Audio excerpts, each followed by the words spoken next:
제 인생에서 이 세 가지를 적용시키고 작년에 퇴사를 하고 제 월 수입은 5배 이상 올라가게 됐습니다. 안녕하세요. 경매하는 직장인 경자인입니다. 오늘은 부동산이나 경매 얘기를 드리려는 게 아니라 평범한 직장인이었던 제가 어떻게 생각을 바꾸고 1인 기업가 투자자로서 자유롭게 살 수 있게 됐는지. 첫 번째는 남들이 보지 않는 곳에서 기회를 찾으려고 노력을 했던 것 같습니다.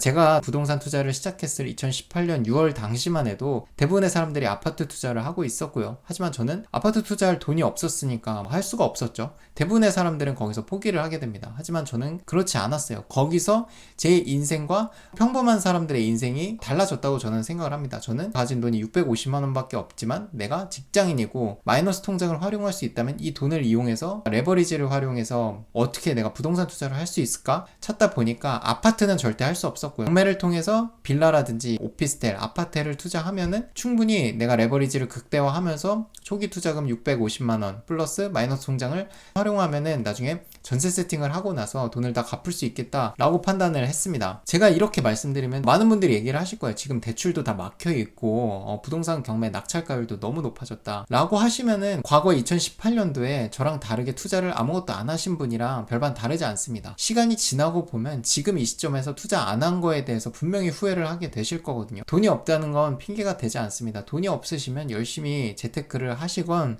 내가 지금 레버리지 활용을 어떻게 할 수 있는지 그런 것들을 조사하셔야. 만약에 레버리지 활용이 안 돼요. 그러면 재테크를 통해서 돈을 모으시는 게 첫 번째일 수는 있습니다. 이 첫 번째에서 말씀드리고 싶은 거는 여러분들이 방법을 계속 찾아보고 남들이 다 가는 게 정답이 아닐 수가 있습니다. 남들이 가지 않는 길, 제가 2018년도에 남들이 하지 않는 부동산 경매로 길을 찾아서 지금 그걸로 강의를 하고 여러분들께 이런 지식을 나누는 것처럼 정답을 찾으시려고 하시면 안 돼요. 우리 정규 교육과정은 모두 정답을 찾게끔 세팅이 돼 있죠. 하지만 인생은 그렇지는 않은 것 같습니다. 남들이 아파트 투자를 할 때 누군가는 빌라 투자로 돈을 벌고 오피스텔로 돈을 벌 수가 있습니다. 이런 틈새 기회를 꼭 찾으세요. 돈을 벌려고 하는 거라면 남들이 하지 않는 것 중에서 기회를 꼭 찾으셔라 라고 말씀을 드리고 싶어요.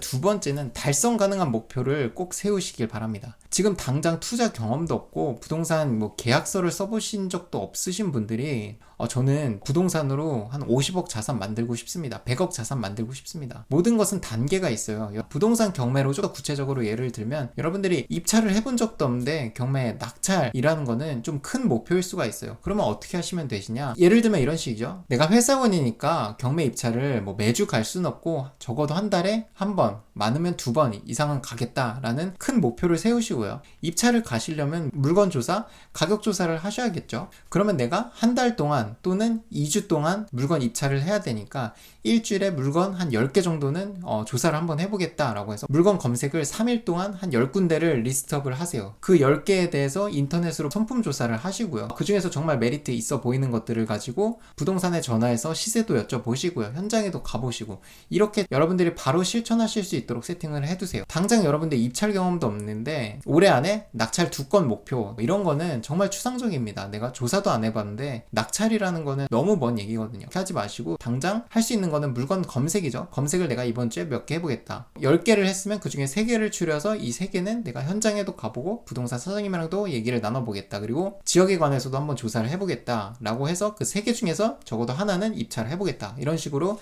계획을 꼭 세워보시기 바랍니다. 마지막 세 번째는 부자를 시기 질투하지 말고 그들이 어떻게 부자가 됐는지 꼭 알아보세요. 금수저도 있겠지만 제가 만난 대부분의 부자분들은 다 이유가 있더라고요. 물론 안 좋은 습관들이나 내 인생에 적용될 수 없는 것도 있지만 분명히 배울 점도 있습니다. 그 배울 점에 관해서 그분의 강의를 들으시건 그분의 책을 보시건, 가장 쉽게 접할 수 있는 게 책이죠. 책은 2만 원이 안 되는 금액 안에서 사가지고 그 책을 펴서 읽기만 하면 되니까. 하지만 강의라든지 상담을 받으려면 큰 비용을 지불해야 될 수도 있으니까 책이 성공한 사람의 노하우를 배우기 가장 좋은 방법이라고 생각을 합니다. 책 추천 영상은 제가 따로 올려놨으니까 추천 영상을 보시면 될 것 같고, 그래서 여러분들이 부동산 투자의 일을 하게 되면 다양한 분들을 만나게 될 거예요. 투자에 대해서 굉장히 부정적인 사람들도 만나게 될 건데 그들을 절대 바꾸려고 하지 마세요. 그분들을 바꾸려고 하시면서 큰 에너지를 쓰시고 부정적인 생각들을 접하지 마시고 여러분들은 위만 보고 달려가셨으면 좋겠어요. 그래서 성공한 사람들이 어떻게 성공했는지, 그들의 노하우는 무엇인지 그것을 배우는데도 사실 인생이 굉장히 짧게 느껴질 수도 있거든요. 그래서